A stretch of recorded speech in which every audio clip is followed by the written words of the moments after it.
पूछो जाके उनसे जिन पे रोशनी नहीं, पूछो जाके उनसे कैसी लगती है कमी। So, hello everyone, Nigat Shadab this side. I welcome you all to the Opto Hub, a platform of interaction, learning, growing, and growing. In today's session, you will get to know about fitting of soft toric contact lenses by none other than Sheba Khabar ma'am, who herself is a masterpiece. She is the former optometry in charge at Venu Eye Hospital and former program in charge at IGNOU. She is also a member of Board of Studies of the School of Medical and Allied Sciences at Galgodias University, and her area of expertization includes specialty lenses, ocularity, and LASIK clinic, and much more. So, welcome to the OptoHub, ma'am. Thank you so much for accepting our invitation. We are keen to hear you. Over to you now. Please continue. Thank you so much, Nika. And good evening, everyone. So today I'll be discussing about the fitting of soft toric contact lenses. So as we all know that soft toric contact lenses are used to correct the astigmatism. But yes, the astigmatism has to be the regular one. Earlier it was considered more difficult to correct astigmatism with contact lenses than with the glasses. But this is not longer the case because nowadays we have the contact lenses with various lens types, materials, fitting, power and design. So coming to the indications, sometimes you might get confused if to prescribe soft spherical lenses or toric ones. So please remember, whenever the cylindrical power is more than 0.75, please do prescribe the soft toric lenses, right? See, there is a ratio of 4:1 also, which you can use as a baseline to decide the preference basically. 4:1 means sphere of 4 diopter and cylindrical of 1 diopter. So if the ratio is less than 4:1, it becomes mandatory to use the toric contact lenses. Like spherical power is 3 diopter and cylindrical power is 1 diopter. So it becomes mandatory to use toric contact lenses.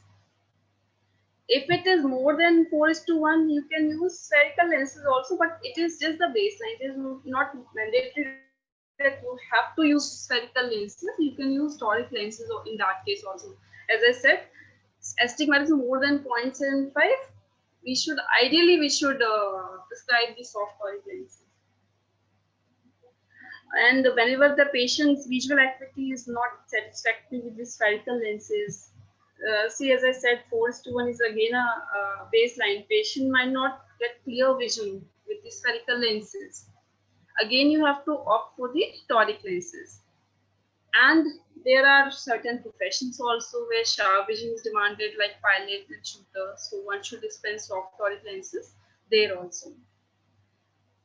Sometimes patient might not get comfortable, might not be comfortable with the RGB lenses. In case of, say, the patient is having mild corneal irregularities, the patient is unable to wear contact lenses. Definitely, we have the option of these other specialty lenses, but if patient is not able to afford the lenses, we can actually try the soft toric lenses in those cases. Coming to the fitting procedure, we need to, first of all, we need to perform an accurate refraction. Make sure your refraction has to be accurate, access bar and all. Then we perform slit lamp examination to assess any pathology or contraindication of lenses. Schirmer's test, then you can see the pictures. I have shown it through the pictures. Schirmer's test, or you can perform TBUT also to rule out for any ocular dryness. Then keratometry. Keratometry is done to perform, it is performed to check the corneal curvature and to decide the base of the contact lenses. Then you can check the HVID. What is HVID? It is horizontal visible iris diameter. To decide the lens diameter to be dispensed, most of the times we have standard diameters, but yes, any deviation from the normal values may demand for the customized lenses. Then trial lens to be inserted, wait for the lens to settle down. Once the lens gets settled down, go for the fitting assessment, right? Now we'll be discussing about all these steps in detail.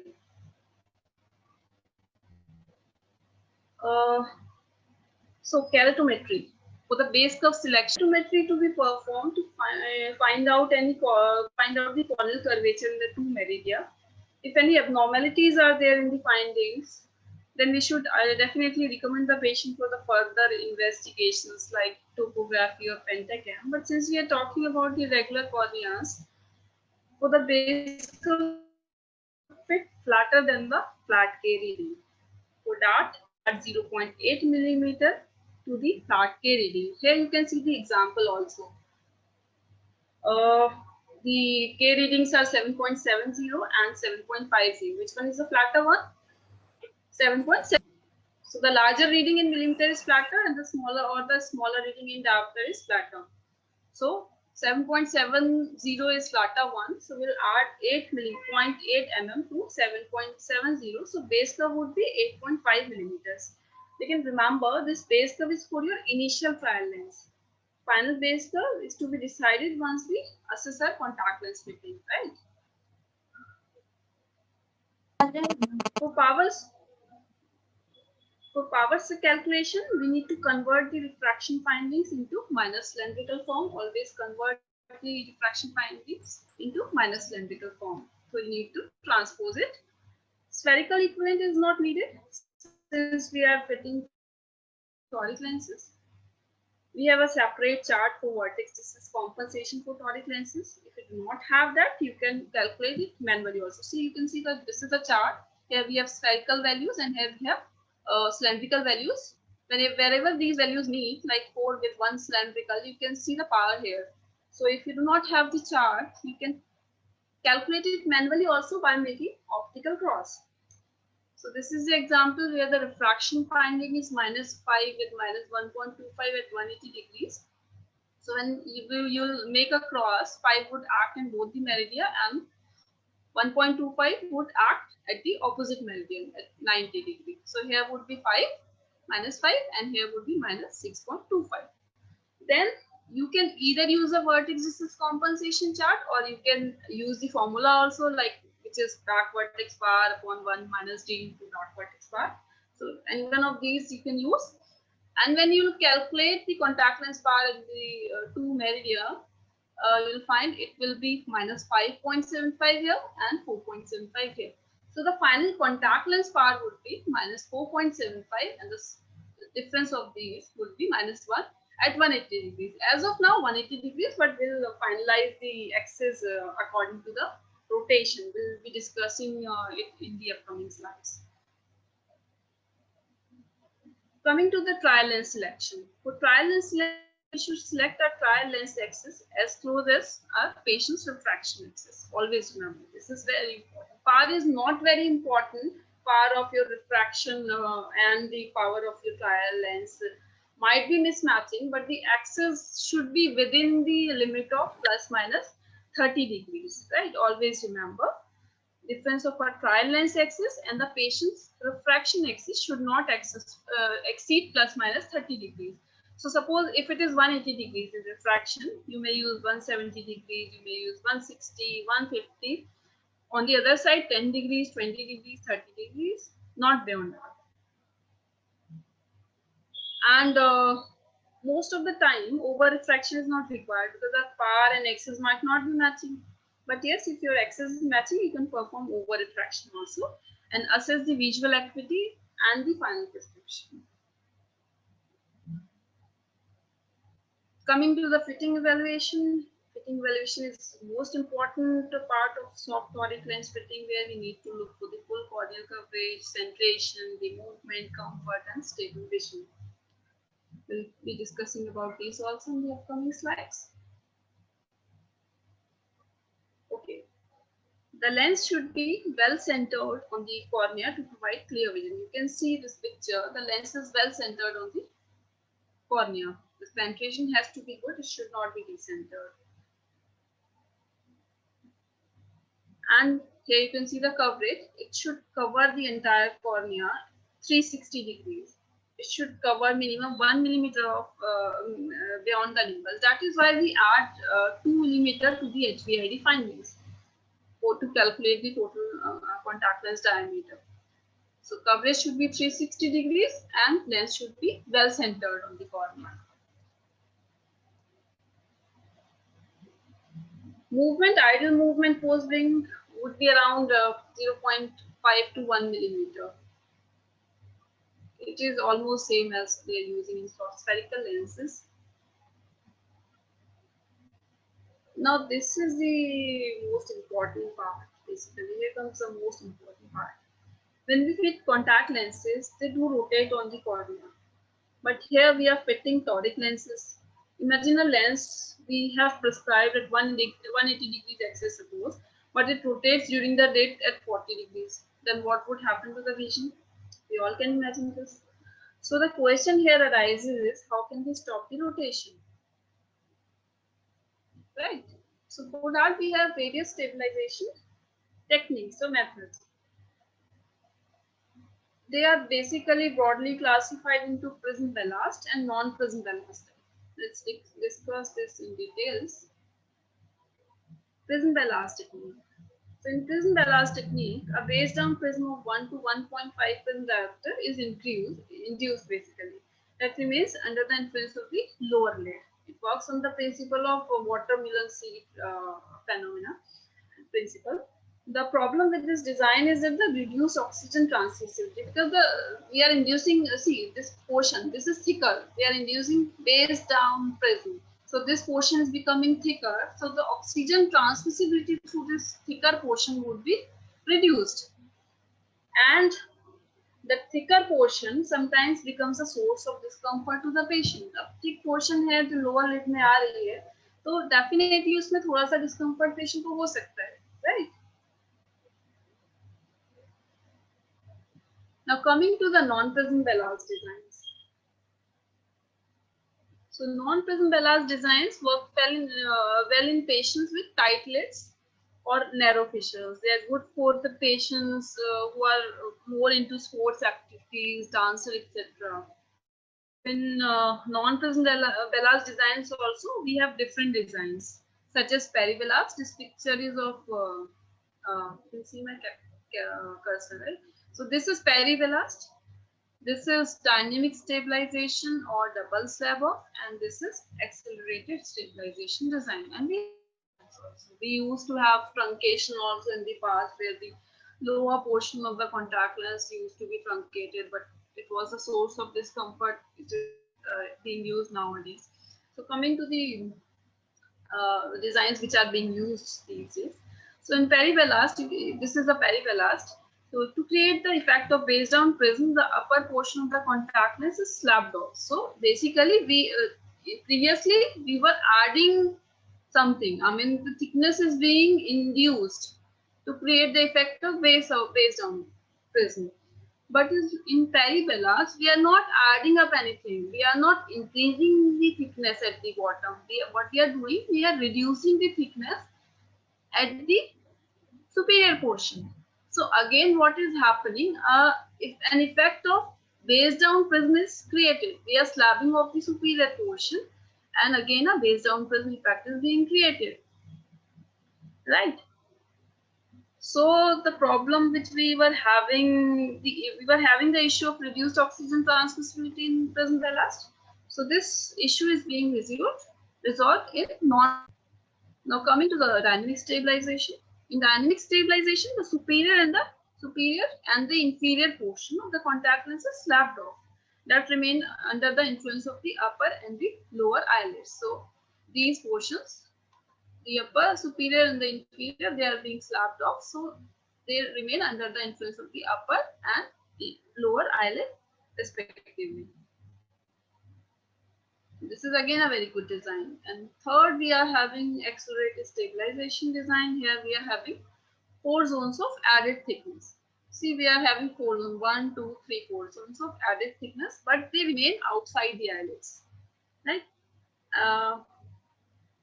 They are basically at the mid periphery, and we are having dual thin zones superiorly and inferiorly, which remain under the influence of the upper and lower eyelids. So they allow the lens to stabilize. Okay, access finalization is very important. अभी तक हमने जितनी भी fitting की बात की है, what we have talked about बिल्कुल सेम है जो हम soft spherical lenses में करते हैं. The fitting, the movement, the coverage, centration, everything is same. which we are already doing in soft spherical lenses, but this is the most important part. This is the part जहाँ पे optometrist को लगता है कि toric lens fit करना is actually challenging, which is not the case, right? So basically, you can see these pictures. So basically, there are laser marks on the contact lenses, on the toric contact lenses. Various companies have laser marks at different locations. Some are having at 5, you can see this, at 5, 6 and 7 o'clock position. Some are having at 6 o'clock position, some at 3 and 9 o'clock position, 3, 9 and 6, 12 and 6 position, so and so on, right? So to look for the stabilization, we need to check the direction and the degree of rotation of lens with reference to the laser mark, and of course with the reference to the practitioner, right? So we have to see कि जब इस lens को हम आई में fit करते हैं तो rotation किस साइड होता है, किस साइड ये लेजर मार्क रोटेट किस साइड हो जाता है with reference to the practitioner, right? So always remember these laser marks, they are not the axis, these are just the reference marks, right? So do not get confused that these are the axes of contact lens. These are not the axis, these are the reference marks, so that we can see the rotation on eye behavior of a contact lens, of a toric contact lens.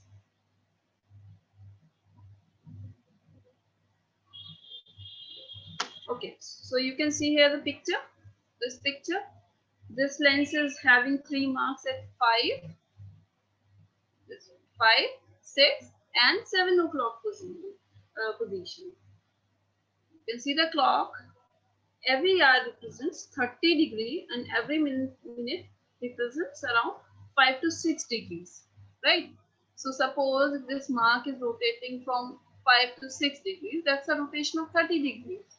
6 वाला 7 पे चला जाता है तो 30 degrees आपका किधर हो रहा है? Left hand side with reference to the practitioner, right? So rotation of these marks is needed to be seen basically with reference to the practitioner. So 3 things can happen. Either there would not be any rotation or minimal rotation of 5 degrees, rotation to the left hand side or clockwise, rotation towards right hand side or anti-clockwise. So to finalize the axis in contact lens, we need to apply Lars or Cas rule. So left add and right subtract.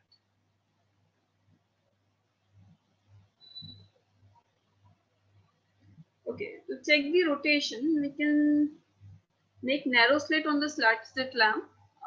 Picture I think maybe. So basically, we have to make a narrow slit on slit lamp, and when you some of the slit lamp are having reticule, जिसकी help से you can see that कितना degree rotation है. Basically, you can get the idea also. Right clock का idea से आपको rotation तो पता है ना, राइट रोटेट है लेफ्ट रोटेट है, कितना डिग्री है उससे आइडिया आपको लग जाएगा. When you will see 10 patients, 20 patients, 50 patients, you will get experience. You will not be needing any special slit lamp के जिससे आपको डिग्रीज ही पता चले, right? So you can get the idea like if this 6 o'clock वाला mark goes to 7 o'clock वाला mark, it's a 30 degree rotation. So if it is rotated right hand side, you'll have to subtract as per the Lars. If it is rotated left hand side, you have to add that much degree of the rotation to the refraction axis. Always remember you have to make changes in the final refraction axis. Trial lens के axis से कुछ लेना देना नहीं, right? Okay. So this is one of the examples where the refraction power was -3 with -1 diopter of cylindrical at 10 degrees. Suppose this lens rotates 10 degrees to anti-clockwise. What we'll have to do is Cas, clockwise add, anti-clockwise subtract. So we'll have to reduce or subtract 10 degrees from the refraction axis. So 10 degrees from this, so the final axis of the patient in the form of toric contact lens would be 180 degrees instead of 10 degrees, right? -3 with -1 at 180 degrees would be. Suppose this lens rotates clockwise. Clockwise we need it to add. So we'll add 10 degrees to the refraction axis.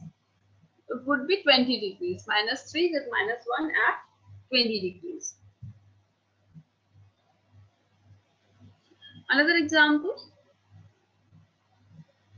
refraction findings -3 with -0.75 at 170 degrees. We did a trial of this specification with -3 with -0.75 at 180 degrees. Rotation of marking 10 degrees toward the left hand side. So what we'll have to do is last add. So we'll have to add 10 degrees to the spectacle axis, not to the trial lens part, to the spectacle refraction axis. So refraction axis is 180 degrees. So we'll add 10 degrees to 170. So the final axis would be 180 degrees. And the final contact lens part would be -3 with -0.75 at 180 degrees. So you can see here, see, the refraction axis was 170 degrees, but we have used already in the trial lens we have used 180 degrees axis. So in this case we can use we can check visual acuity also. We can perform over refraction also. As I said, if your axis is matching, you can perform over refraction also. Okay, so this is the table which is showing the residualistic method with 10 degrees of misalignment. So we can notice here that more the cylindrical part in refraction, more would be the residual astigmatism with 10 degrees of misalignment. So the point is कि एक तो हमें rotation बहुत precisely और ध्यान से देखना है, लेकिन अगर पेशेंट के रिफ्रैक्शन में जितनी जितनी सिलेंड्रिकल पावर इंक्रीज होती जाती है, उतना अगर आपने ठीक से नहीं किया है, कॉम्पनसेट नहीं किया है वो 10 डिग्री रोटेशन वाला, तो रेजिडुअल एस्टिग्मेटिज्म उतना ज्यादा बचेगा. Patient's visual acuity will not be clear. It will be fluctuating vision. Patient will not be comfortable. So always remember. So you'll have to be more sensitive whenever the cylindrical power is higher. Suppose I can compare, you yourself can compare a patient is coming to you, say the patient is having -4 sphere and -1 cylindrical sphere, right? अगर उसमें आप 10 degree 5 degree का कुछ change आ जाएगा, उतना patient को नहीं पता चलेगा. But suppose a patient is coming to you with purely -2.75 cylindrical with no spherical component and rotation is there and you have not compensated, you can imagine what would happen. Residual astigmatism would be there because of the misalignment and the visual acuity will not be clear, right? So you have to be very sensitive. So for an optimal fit, full corner coverage should be there, centration would be good, and movement would be adequate. Quick return to the axis if it is misaligned. If it is flat fit, excessive movement would be there, centration would not be good, lens would be decentered, patient will not be comfortable because the lens lid interaction, lens orientation will be unstable and inconsistent. For the tight fit, we all know it is same for the spherical also. A good centration is there if the patient is using a tight fitted lens. Patient will be initially comfortable. Little or no movement would be there. Why initially comfortable? Because the lens is not moving. The discomfort of the patient को तो lid lens interaction से होता है.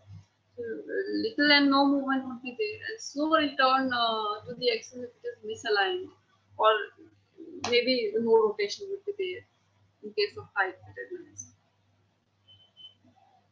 So things to be remembered, basically never make changes in the trial lens axis.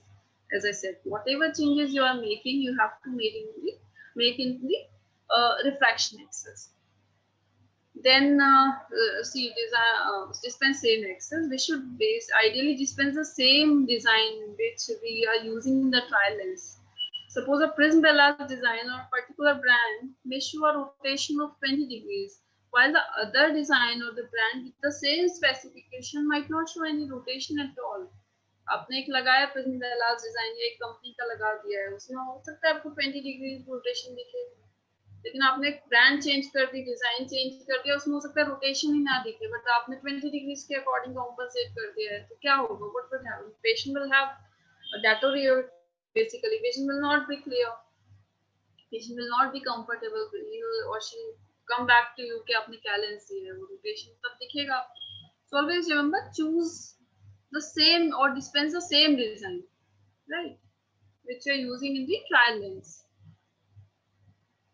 And again, important point is that trial lens axis should be chosen basically as near as the refraction axis. A rotation of maximum 30 degrees is acceptable, not more than that. If it is more than 30 degrees, you need to change the design. ठीक है? Rotation 30 degrees तक का acceptable है. उससे ज़्यादा अगर आए पे कोई toric lens rotate हो रहा है, तो that is not acceptable. Please change the design. And like trial lenses, final lens would also show the similar rotation, but yes, we have already compensated that in our final lens. ठीक है? तो ऐसा नहीं है कि आपने अच्छा 7 o'clock पे आपको दिख रहा था 6 वाला मार्क, आपने 30 डिग्री चेंज कर दिया, 10 डिग्री का रोटेशन दिखा आपने कर दिया, फाइनल लेंस आपको वही दिखेगा 6 पे, तो ऐसा नहीं होगा, वो भी सेम रोटेशन दिखेगा क्योंकि वो एक्सिस तो है ही नहीं, उसका तो रोटेशन उसकी पोजीशन में ही दिखेगी आपको, but you have already compensated that into the in your final prescription, right? And in that case, patient would be comfortable and vision would be good. So basically, this is all about the soft toric contact lenses. I'm also planning a 2 days contact lens workshop in which I will be covering topics such as soft spherical lenses, toric lens fitting, RGP contact lenses fitting, multifocal contact lens fitting, specialty contact lens fitting for irregular corneas, instrumentations, prosthetic contact lens fitting, and other topics also in the same workshop. I might do it complimentary also, some nominal charges would be there. So whosoever is interested to attend can contact me. And any question related to the presentation, you can also mail me on sheepaofficials@gmail.com, and we definitely answering all the questions. Thank you so much. Thank you so much, ma'am. It was very interesting and very informative for all of us. Thank you so Thank much for explaining it so well.